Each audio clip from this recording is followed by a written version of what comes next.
Select the polygon tool.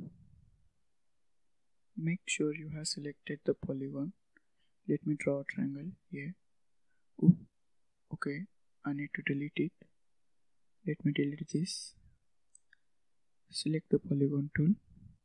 Hold curl to get a perfect rotation. Make this upside down like this. Curl D to duplicate it. Move it aside. Change its color. Duplicate once again. Move it up a little bit.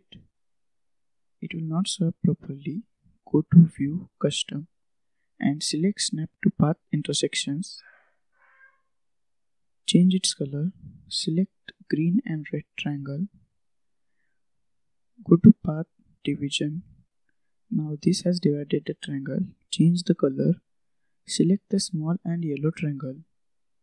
Go to Path Division. Now this has divided the triangle too. Change the color. We want it to be smaller, like this. So duplicate it, hold curl and drag it upwards. Change its color. Select these two triangles and go to Path Exclusion.